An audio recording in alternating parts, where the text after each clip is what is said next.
قاسم نے جواباً بس ہلکی سی مسکراہٹ دی اور ان کے قریب جا کر بیٹھ گیا۔ اس کے چہرے کی سنجیدگی دیکھ کر بلقیس بیگم فوراً سمجھ گئی تھی کہ بات معمولی نہیں ہے، خیر تو ہے۔ انہوں نے کتاب بند کرتے ہوئے پوچھا۔ قاسم چند لمحے خاموش بیٹھا رہا، جیسے الفاظ ترتیب دے رہا ہو، پھر دھیمے لہجے میں بولا کہ مجھے آپ سے بات کرنی ہے، بلکہ آپ کی مدد چاہیے۔ بلقیس بیگم نے غور سے اس کا چہرہ دیکھا۔ کیسی بات اور کیسی مدد؟ قاسم نے گہرا سانس لیا۔ آپ کہہ رہے تھے نا کہ مجھے شادی کر لینی چاہیے۔ بلقیس بیگم کے چہرے پر فوراً مسکراہٹ آئی۔ تو آخرکار میرے پوتے کو عقل آ ہی گئی۔ قاسم نے ان کی بات نظر انداز کی۔ میں نے اپنے لیے ایک لڑکی پسند کی ہے۔ کون ہے؟ کس خاندان سے تعلق رکھتی ہے؟ وہ میرے آفس میں کام کرتی ہے، اس نے مختصر جواب دیا۔ نام ایمان ہے؟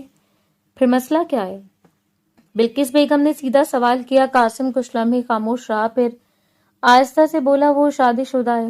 کمرے میں چند لمحوں کے لیے خاموشی چھا گئی تھی۔ بلقیس بیگم نے سنجیدہ نظروں سے اسے دیکھا۔ اور اس کی عمر صرف 20 سال ہے، جبکہ اس کا شوہر 40 سال کا ہے۔ قاسم کی آواز میں واضح سختی شامل ہو گئی تھی۔ وہ آدمی اس پر ہاتھ اٹھاتے، اس کی کمائی پر پل رہا ہے، روز مارتے اسے۔ بلقیس بیگم کے چہرے کے تاثرات بدل گئے تھے۔ تمہیں یقین ہے؟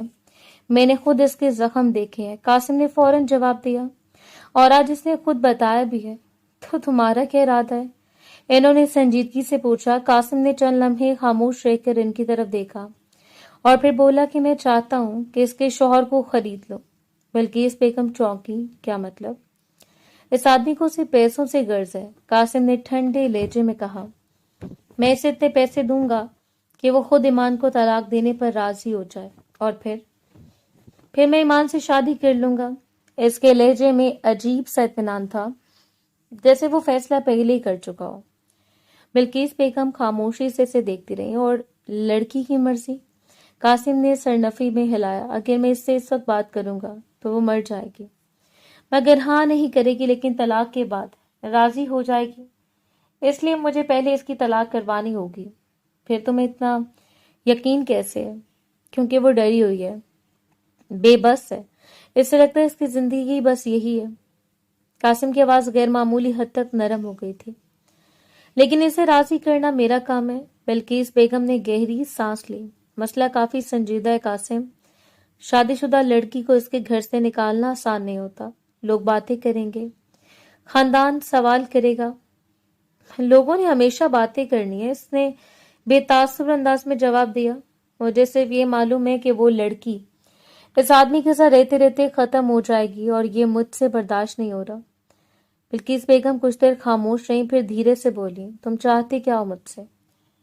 کل میرے ساتھ اس کے گھر چلیں، میں آپ کے سامنے اس کے شوہر سے بات کرنا چاہتا ہوں، تاکہ بعد میں کوئی مسئلہ نہ ہو۔ اور اگر وہ آدمی ماننے سے انکار کر دے؟ قاسم کے ہونٹوں پر سرد مسکراہٹ آئی۔ پیسہ ہر ضد توڑ دیتا ہے دادو، اور اگر پھر بھی نہ مانا تو میں اسے منانا سکھا دوں گا۔ بلقیس بیگم نے اسے چند لمحے خاموشی سے دیکھا۔ ان کے سامنے بیٹھا ان کا وہی پوتا تھا جو ہمیشہ ہر معاملہ اپنے اصولوں کے مطابق حل کرتا تھا، لیکن آج اس کے اصول دھرے کے دھرے رہ گئے تھے۔ وہ اسے دیکھتے ہوئے بولی، اگر میرا پوتا اس فیصلے پر راضی ہے تو مجھے کوئی اعتراض نہیں ہے۔ قاسم نے پہلی بار سکون کا سانس لیا تھا، جبکہ اس کی آنکھوں میں عجیب سی سنجیدگی اب بھی باقی تھی۔ اگلی صبح کا سورج پوری آب و تاب سے روشن ہوا تھا۔ وہ جلدی جلدی کچن میں ناشتہ تیار کر رہی تھی۔ ایک طرف چولہے پر چائے رکھی ہوئی تھی، جبکہ دوسری جانب پراٹھے سینکتے ہوئے وہ بار بار گھڑی کی طرف دیکھ رہی تھی۔ پہلے آج اسے آفس کے لیے دیر ہو رہی تھی، اور اوپر سے سرفراز صبح سے چیخ چیخ کر ناشتہ مانگ رہا تھا۔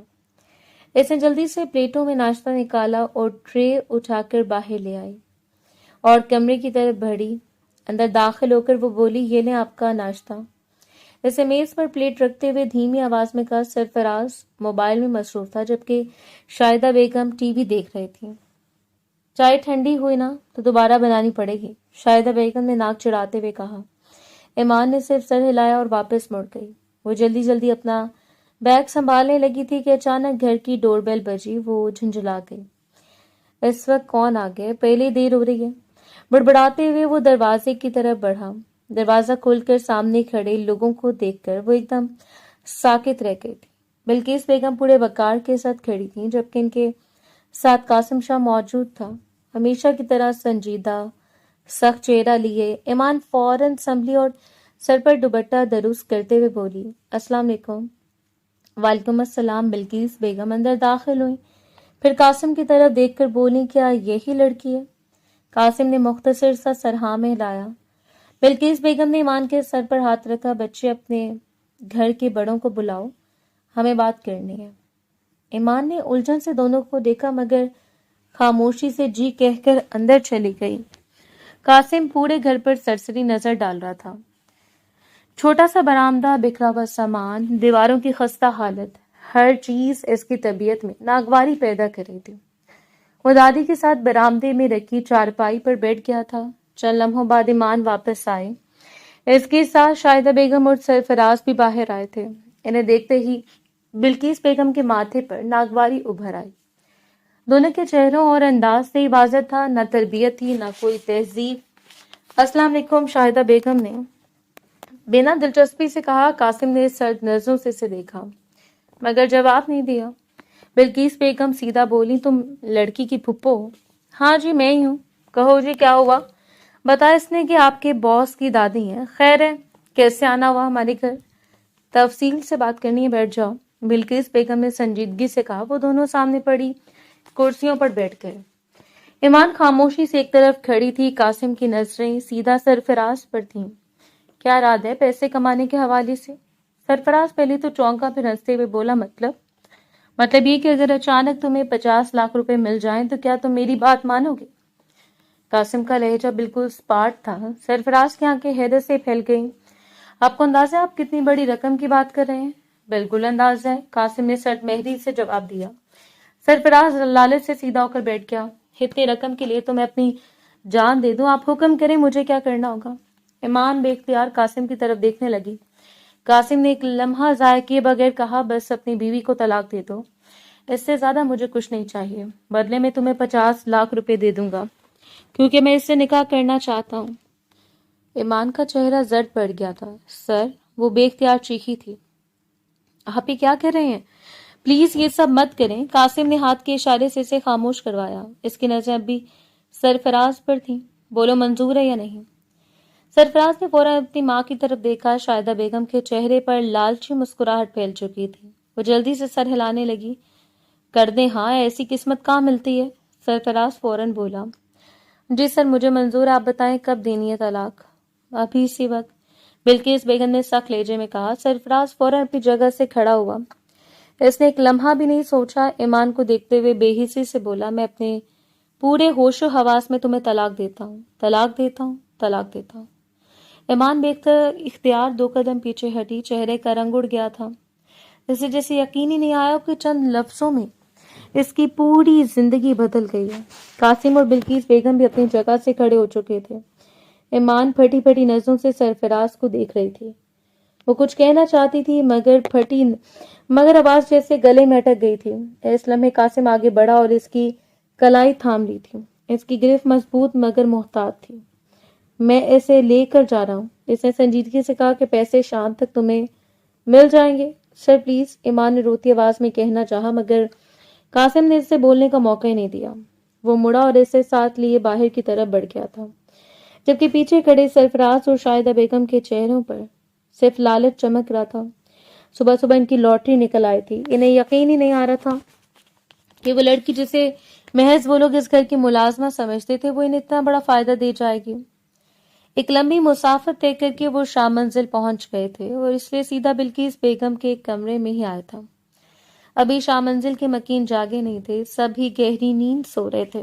کوئی جانتا ہی نہیں تھا کہ دادی اور پوتے نے کیا کارنامہ سر انجام دے دیا۔ بلقیس بیگم کے کمرے میں عجیب سی خاموشی چھائی ہوئی تھی۔ ایمان صوفے پر بیٹھی دونوں ہاتھوں سے اپنا سر تھامے ہوئے تھی، آنکھیں مسلسل رونے کی وجہ سے سرخ ہو چکی تھی، جبکہ سانس اب بھی بے ترتیب چل رہی تھی۔ اسے جیسے اب تک یقین نہیں آ رہا تھا کہ چند گھنٹوں میں اس کی پوری زندگی بدل گئی ہے۔ اس نے کبھی خواب میں بھی تصور نہیں کیا تھا کہ اس کی طلاق سرفراز نے کبھی ممکن ہو پائے گی۔ جب اس نے پہلی دفعہ اس پر ہاتھ اٹھایا تھا اس نے ارادہ کیا تھا وہ طلاق لے گی، مگر ایک دن میں ہی اسے حقیقت سمجھ آ گئی تھی۔ اگر سرفراز نے اسے طلاق دی، وہ کہیں کی نہیں رہے گی، نہ باپ کا سایہ ہے اور نہ ماں، وہ کہاں جائے گی؟ اس لیے خود کو اس نے اچھے طریقے سے سمجھا لیا تھا۔ وہ مارنے پیٹنے پر رفس کے ساتھ ہی رہنا ہے، لیکن اب اس سے اچانک تبدیلی نے اس پہ پوری طرح ہلا دیا تھا۔ اسے سب کسی خواب کی طرح لگ رہا تھا۔ بلقیس بیگم بیڈ پر خاموش بیٹھی تھی، جبکہ قاسم سامنے رکھی کرسی پر بیٹھا مسلسل ایمان کو دیکھ رہا تھا۔ اس کے چہرے پر ہمیشہ والی سختی موجود تھی، مگر آنکھوں میں سنجیدگی پہلے سے زیادہ گہری ہو چکی تھی۔ چند لمحے اسی خاموشی میں گزرے، پھر ایمان نے آہستہ سے سر اٹھایا۔ آنکھوں میں بے بسی صاف دکھائی دے رہی تھی۔ وہ کافی دیر سے ان لوگوں کے بولنے کا انتظار کر رہی تھی، لیکن جب وہ نہ بولے تو وہی تھک ہار کر قاسم کو مخاطب کر کے بولی تھی، سر آپ نے یہ سب کیوں کیا؟ آپ کو یہ سب کر کے حاصل کیا ہوا ہے؟ آپ کو معلوم ہے آپ نے میری پوری زندگی برباد کی ہے۔ میں نے آپ سے مدد مانگی تھی، جو آپ نے اتنا بڑا قدم اٹھایا، کیا ضرورت تھی سرفراز کو پیسے آفر کرنے کی؟ آپ کی میں پہلے اتنی قرض دار ہوں، اب میں 50 لاکھ آپ کو کہاں سے دوں گی؟ اس کی آواز بھری ہوئی تھی۔ مجھے کچھ سمجھ نہیں آ رہا، میں نے آپ سے کب کہا تھا کہ مجھے اپنے شوہر سے طلاق چاہیے؟ اس کا بس نہیں چل رہا تھا کہ قاسم کا گریبان پکڑ کر جھنجھوڑ دے۔ اس سے پوچھا آخر کیوں کیا یہ سب؟ لیکن اس میں اتنی ہمت نہیں تھی کہ سامنے کھڑے شخص کے سامنے اونچی آواز میں بھی بات کر پائے۔ قاسم خاموشی سے اسے دیکھتا رہا۔ وہ روتے ہوئے مزید بولی، آپ نے اتنا بڑا تماشا کھڑا کر دیا، آپ کو اندازہ بھی ہے پھوپھو پورے خاندان میں میری کتنی بدنامی کریں گی؟ سب یہ کہیں گے کہ آپ نے مجھے میرے شوہر سے خرید لیا، اور مجھے یقین ہے سرفراز اور پھوپھو پورے خاندان میں یہی بتائیں گے کہ میرا اور آپ کا افیئر چل رہا تھا جب یہ سب ہوا ہے۔ حالانکہ ایسے نہیں ہے، آپ نے بلا وجہ مجھے بدنام کروا دیا۔ آخری جملہ کہتے ہوئے اس کی آواز ٹوٹ گئی تھی۔ قاسم نے فوراً سخت لہجے میں کہا، سابقہ شوہر وہ اب تمہارا شوہر نہیں ہے۔ ایمان نے نم آنکھوں سے اسے دیکھا تھا۔ فرق کیا پڑتا ہے؟ لوگوں کی نظر میں تو یہی ہوگا نا کہ میں پیسوں کے لیے دوسرے مرد کے ساتھ آ گئی۔ لوگوں کی نظر میں رہنے کے چکر میں تم اپنی زندگی تباہ کر دیتی۔ قاسم کی آواز بلند ہوئی تھی۔ وہ آدمی تمہیں مارتا تھا، تمہاری کمائی کھاتا تھا، اور تم اس کے ساتھ رہنا چاہتی تھی۔ دماغی طور پر پاگل ہو تم۔ ایمان کی آنکھوں سے دوبارہ آنسو بہنے لگے۔ جب سر پر ماں باپ کا سایہ نہ ہونا سر، تب لڑکیوں کو ایسے سمجھوتے کرنے پڑتے ہیں۔ اس نے روتی آواز میں کہا، ہر لڑکی کے پاس آپ جیسے آپشنز نہیں ہوتے کہ غلط رشتہ چھوڑ دے۔ کچھ لوگوں کو بس گزارا کرنا پڑتا ہے۔ قاسم نے جھنجھلا کر کرسی کی پشت سے ٹیک لگائی۔ خاموش ہو جاؤ تم۔ اس کی آواز اب پہلے سے زیادہ سخت تھی۔ زیادہ آواز مت نکالو اپنی، ورنہ مجھ سے برا کوئی نہیں ہوگا۔ اس کا بس نہیں چل رہا تھا سامنے بیٹھی لڑکی کا منہ توڑے جو اتنی فضول باتیں کر رہی تھی۔ اس کے لہجے کی سختی ایسی تھی کہ ایمان فوراً خاموش ہو گئی تھی۔ اسے نظریں جھکا لی تھیں، جبکہ آنسو اب بھی اس کی گالوں پر بہہ رہے تھے۔ قاسم چند لمحے اسے دیکھتا رہا، پھر سنجیدگی سے بولا، اپنے دماغ کو تیار کرو، میں تم سے نکاح کروں گا۔ تمہاری زندگی برباد نہیں ہوگی، میں تمہاری ذمہ داری لوں گا۔ ایمان نے فوراً سر اٹھایا، کیوں لیں گے آپ میری ذمہ داری؟ اس کی آواز میں الجھن تھی۔ ہمارے درمیان آخر رشتہ ہی کیا ہے؟ بلا وجہ آپ نے میرے ساتھ اتنا بڑا تماشا کیا ہے، بلا وجہ؟ قاسم طنزیہ ہنسا، تمہیں اس جہنم سے نکالنا اگر تماشا ہے تو ٹھیک ہے، میں نے تماشا کیا ہے، لیکن میں نے آپ سے مدد نہیں مانگی تھی۔ ایمان بے اختیار بول اٹھی تھی، میں اپنی زندگی جیسے بھی گزار رہی تھی گزار لیتی۔ وہ فوراً بولا، مار کھا کھا کر ایک دن مر جاتی۔ قاسم نے فوراً جواب دیا، بالکل اپنی پہلی زندگی کی طرح ختم ہو جاتی تم ایمان، جیسے ایک لمحے کے لیے ساکت رہ گئی۔ آپ کو میری زندگی کے فیصلے کرنے کا حق کس نے دیا؟ وہ لرزتی آواز میں بولی۔ بس اچانک بلقیس بیگم کی سخت آواز کمرے میں گونجی۔ دونوں خاموش ہو گئے۔ بلقیس بیگم نے ناگواری سے انہیں دیکھا، تم دونوں کو میری موجودگی کا ذرا بھی لحاظ نہیں ہے۔ ایمان فوراً نظریں جھکا گئی، جبکہ قاسم خاموش ہو کر سیدھا بیٹھ گیا تھا۔ بلقیس بیگم نے گہرا سانس لیا، پھر قاسم کو دیکھتے ہوئے بولی، تم جاؤ یہاں سے، مجھے اس سے کچھ ذاتی باتیں کرنی ہیں۔ قاسم نے دادی کو دیکھا مگر کچھ کہا نہیں۔ پھر میں تمہیں بتاؤں گی رات تک نکاح خواہ بلانا یا نہیں۔ قاسم نے مختصر سا سر ہلایا، اس ایک آخری نظر ایمان پر ڈالی جو اب بھی آنسو صاف کرنے میں لگی ہوئی تھی۔ پھر وہ خاموشی سے اٹھا اور کمرے سے باہر چلا گیا تھا، جبکہ اس کے جاتے ہی کمرے کی فضا پہلے سے زیادہ بھاری ہو گئی تھی۔ بلقیس بیگم خاموشی سے اب ایمان کو دیکھ رہی تھی۔ قاسم کے جانے کے بعد کمرے کا ماحول کچھ زیادہ ہی سنجیدہ ہو گیا تھا۔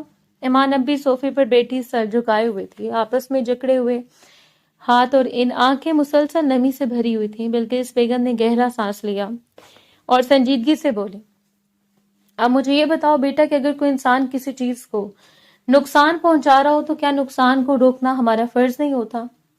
کیا ہم اس میں رشتے ڈھونڈتے رہیں گے؟ ایمان نے آہستہ سے سر اٹھایا۔ میں مانتی ہوں میں اب غلط نہیں ہوں، مگر آپ جانتی ہیں میری پھوپھو بہت خطرناک عورت ہے، پورے خاندان میں میری بدنامی کریں گی، لوگ کیا کہیں گے؟ اس کی آواز کانپ رہی تھی اور سر وہ ہچکچائی۔ انہوں نے 50 لاکھ روپے کیوں دینے ہیں؟ سرفراز اس قابل ہی نہیں کہ اسے اتنے پیسے دیے جائیں۔ وہ نہایت بدتمیز، کمعقل اور نکما انسان ہے، وہ سب پیسے ڈبو دے گا، سر کا سارا پیسہ ضائع ہو جائے گا۔ انہوں نے پہلے بھی میری بہت مدد کی، بابا کا کافی قرض تھا جو سر نے میری مدد کر کے اتارا ہے، اب میں ان کی مزید قرضدار نہیں ہو سکتی۔ بلقیس بیگم نے فوراً ہاتھ اٹھا کر اس کی بات کاٹ دی اور اسے دیکھتے ہوئے بولے، کس نے کہہ دیا کہ تمہارے سابقہ شوہر کو پیسے دیے جائیں گے؟ میں بھی اسے دیکھ کر اندازہ لگا چکی ہوں کہ وہ اس قابل ہی نہیں کہ اسے پیسے دیے جائیں۔ اس بدبخت میں اتنی عقل شعور نہیں ہے کہ اگر کوئی ڈیل ہو رہی ہے تو پہلے پیسے کا مطالبہ کریں۔ اس نے صرف اور صرف تمہیں چھوڑا ہے، اسے 1 روپیہ بھی نہیں دیا جائے گا، یہ اس کی غلط فہمی ہے۔ ایمان نے چونک کر انہیں دیکھا۔ بلقیس بیگم کرسی کی پشت سے ٹیک لگائے ہوئے بولی، تمہیں بس اس کے چنگل سے آزاد کروانا تھا، اس لیے سارا معاملہ بنایا گیا ہے۔ مجھے لگا تھا کہ کچھ پیسے دینے پڑیں گے، مگر وہ اتنا بے وقوف نکلا کہ بغیر سوچے سمجھے ہی طلاق دے بیٹھا۔ تمہیں خدا کا شکر ادا کرنا چاہیے کہ تمہیں ایک ایسے ماحول سے آزادی ملی جہاں تم کھل کر سانس بھی نہیں لے سکتی تھی۔ اتنے بے شعور لوگوں کے ساتھ تم کیسے رہ رہی تھی؟ اور جب میرے پوتے نے تمہاری مدد کی ہے تو تم اس کے ساتھ جھگڑا کر رہی ہو، اور کل نہیں ہے تم لڑکی۔ ایمان کی آنکھیں پھیل گئیں۔ آپ نے سب چال کے طور پر کیا تھا؟ بلقیس بیگم نے سیدھا اسے دیکھا۔ چال نہیں، ضروری قدم۔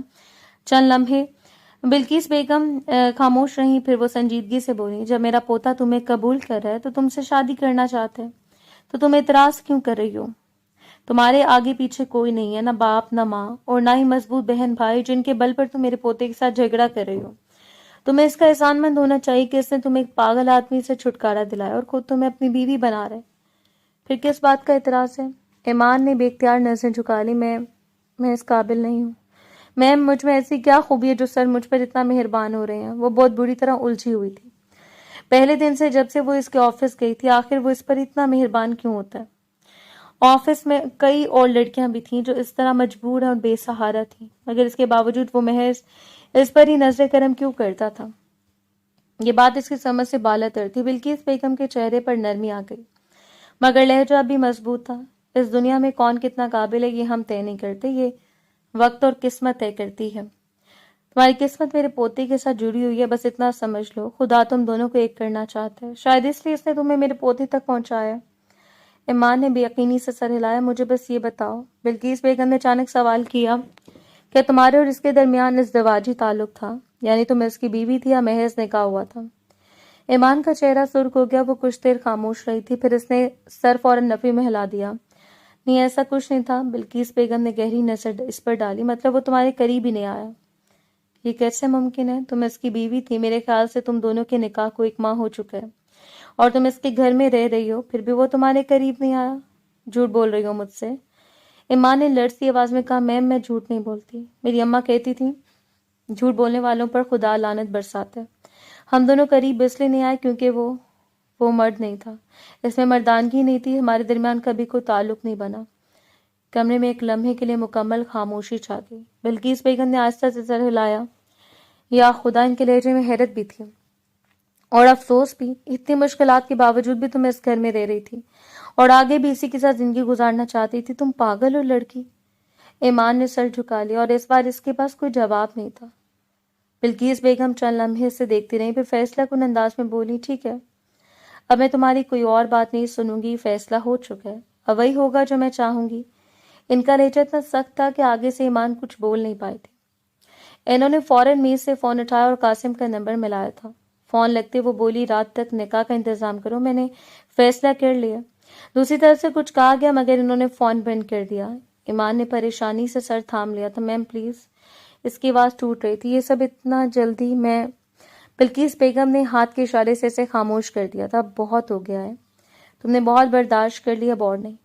ایمان خاموش ہو گئی تھی. اس کے چہرے پر خوف, الجھن اور بے یقینی سب کچھ ایک ساتھ موجود تھا, جبکہ بلقیس بیگم سنجیدگی سے بیٹھ کر اسے دیکھ رہی تھیں, جیسے انہوں نے ایک فیصلہ کر لیا اور اب اس سے پیچھے ہٹنے کا کوئی سوال ہی نہ ہو. شام دھیرے دھیرے چاروں سمت اتر رہی تھی. شام منزل کا لاؤنج غیر معمولی خاموشی میں ڈوبا ہوا تھا, مگر اس خاموشی کے اندر ایک عجیب سا دباؤ موجود تھا. گھر کے تمام افراد کچھ ایک طرف کھڑے تھے اور کچھ بیٹھے اس منظر کو دیکھ رہے تھے, جو اس سب کے لیے غیر متوقع تھا. ایمان دلہن کے لباس میں صوفے کے کنارے بیٹھی تھی. چہرہ نیچے تھا, آنکھوں سے مسلسل آنسو گر رہے تھے اور ہاتھ لرز رہے تھے. وہ اس لمحے کو سمجھنے سے قاصر تھی کہ اس کے ساتھ ہو کیا رہا ہے. شارٹ نوٹس پر قاسم نے اس کے لیے نکاح کا مکمل انتظام کروایا تھا. سادگی کے بجائے اس نکاح میں خاموشی, سختی موجود تھی. مولوی صاحب اپنی جگہ پر بیٹھے کاغذات درست کر رہے تھے. قاسم بھی ایمان کے ساتھ ہی بیٹھا تھا. چہرہ بے تاثر مگر آنکھوں میں فیصلہ کن سنجیدگی تھی. بلقیس بیگم ایک طرف بیٹھی سب کچھ بغور دیکھ رہی تھی. مولوی صاحب نے قاسم کی طرف دیکھا. قاسم صاحب نکاح شروع کریں, آپ کی اجازت ہے. قاسم نے ایک لمحہ بلقیس بیگم کی طرف دیکھا. بلقیس بیگم نے خاموشی سے سر ہلایا. قاسم نے فوراً سنجیدہ لہجے میں کہا کہ میری طرف سے اجازت ہے, نکاح شروع کریں. مولوی صاحب نے ایمان کی طرف رخ کیا. ایمان بنت غلام دین, آپ کا نکاح قاسم شاہ ول سفیان شاہ سے کیا جاتا ہے کہ آپ کو یہ نکاح قبول ہے؟ ایمان نے سر اٹھایا. اس کی آنکھیں آنسو سے بھری ہوئی تھیں, آواز ٹوٹ رہی تھی. جی قبول ہے. مولوی صاحب نے دوبارہ پوچھا کہ آپ کو یہ نکاح قبول ہے؟ ایمان نے ہچکچاتے ہوئے دوبارہ کہا جی قبول ہے. تیسری بار سوال ہوا تو اس کی آواز مزید بھاری ہو گئی تھی. جی قبول ہے. ہر بار اس کے الفاظ کے ساتھ اس کے آنکھوں سے آنسو گرتے رہے, مگر وہ رک نہیں رہی تھی. کمرے میں موجود ہر شخص خاموش تھا. کچھ لوگ حیرت میں تھے, کچھ اس صورتحال کو سمجھنے کی کوشش کر رہے تھے. اور مولوی صاحب نے کاغذات آگے بڑھائے. ایمان کے سامنے رجسٹر رکھی گئی اور اس کے ہاتھ کانپ رہے تھے. اس نے بامشکل قلم پکڑا اور دستخط کیے.